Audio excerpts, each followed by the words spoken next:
Hello, kids!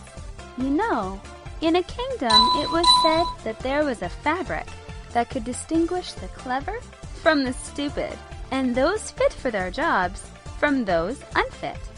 It's amazing, isn't it? Let's discover the truth about this mysterious fabric in Hans Christian Andersen's story, The Emperor's New Clothes. Once upon a time, there lived an emperor who loved beautiful clothes so much that he spent all his money on being well dressed. The emperor didn't care about his daily affairs and other pleasures. He changed clothes almost every hour of the day.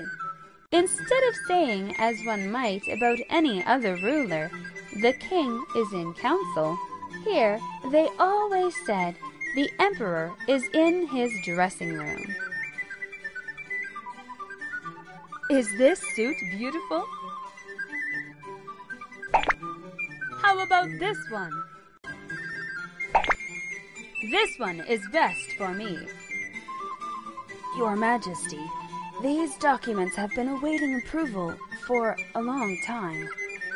Your Majesty, courtiers are waiting for you.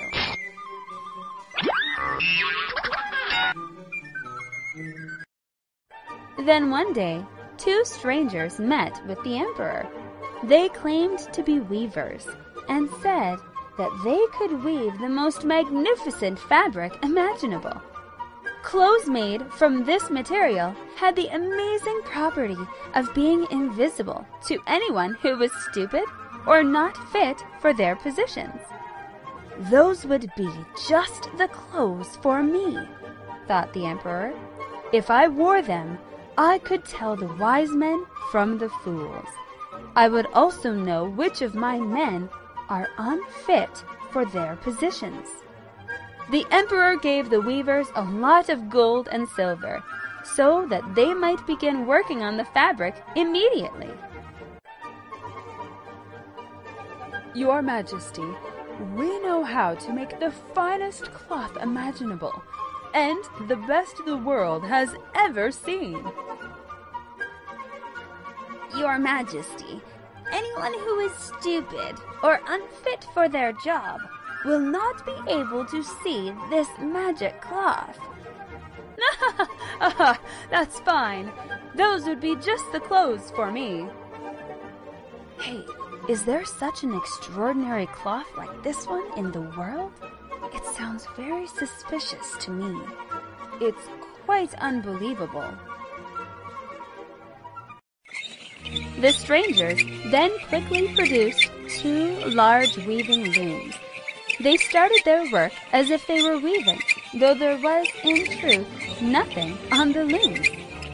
They demanded the finest silk and the best gold to continue with the weaving, but it all went into their pockets. They pretended to work on the empty looms until late into the night. Hey, we've made a fortune! That's not enough. We have to ask for more.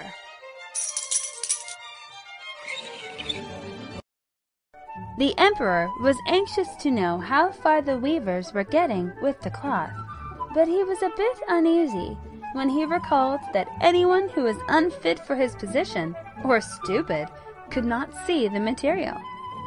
So, the emperor decided to send his minister to the weavers to see how the material looked. He could judge best what the cloth was like, for he had intellect, and no one did his duty better.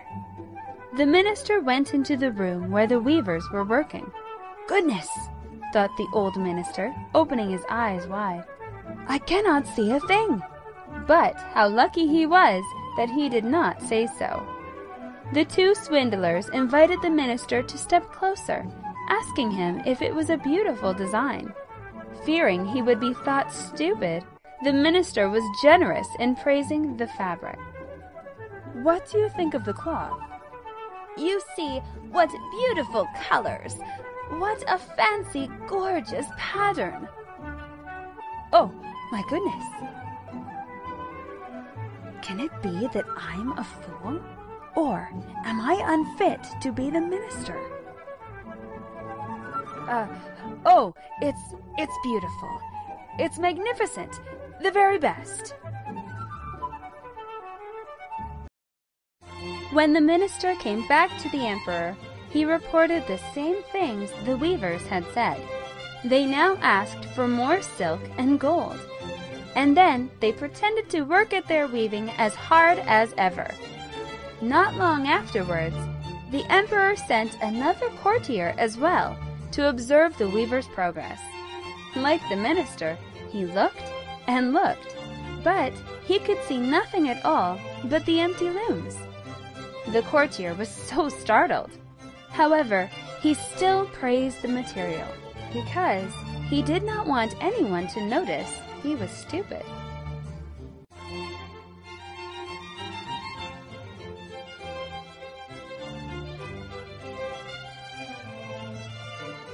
Your Highness, it's really perfect. I think there will be no other fabric like it in the world. Awesome! Award the two weavers! The entire city was talking about the magnificent cloth. The emperor could wait no longer, so he came to the weavers to see it for himself. The two swindlers pretended to work harder than ever. However, the emperor could see nothing on the looms. What's this? He thought. Am I a fool? Am I unfit to be the emperor? This is terrible. Then he also admired the empty loom and nodded pleasantly at the cloth. His whole retinue stared and stared, and everyone praised the fabric. Your Majesty, its color is extraordinarily beautiful. Oh, just look at these patterns. What a great masterpiece. Yes, great. Sire, we are deeply grateful I'm bestowing on each of you the title Knight Weaver. Thank you, Your Majesty. Thank you, Your Majesty. Before the procession, the weavers stayed up all night and worked in a great rush. They pretended to take the cloth off the looms, cutting in the air with huge scissors and sewing with needles without thread. Finally, they showed the wonderful clothes to the emperor. The emperor then took off all his clothes to try on the new ones. The two swindlers pretended to dress him, piece by piece. The emperor turned round and round, admiring himself in the mirror with the greatest interest. The courtiers also praised the clothes, even though they saw nothing. Oh, goodness, how beautifully they fit! Awesome! It suits you very well. Wow, you are certainly the most striking emperor in this suit. Good, very good. I'm very pleased. Begin the procession now.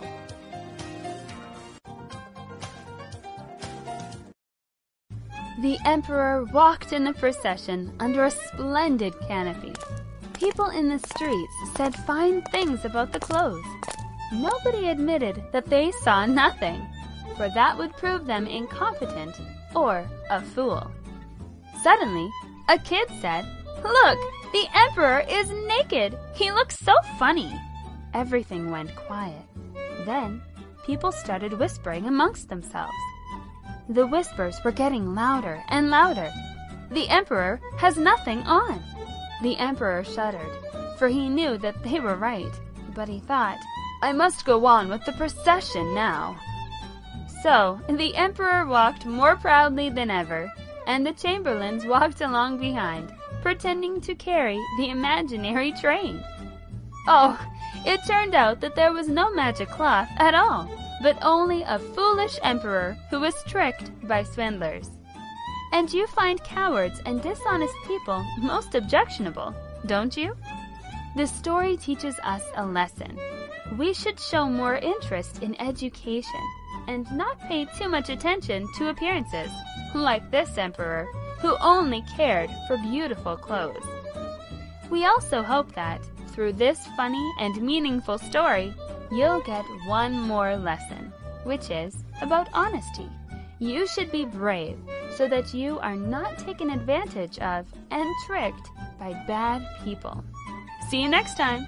Goodbye. Aha! Look! The emperor is naked!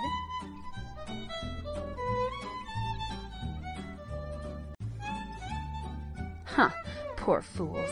I must go on with the procession now.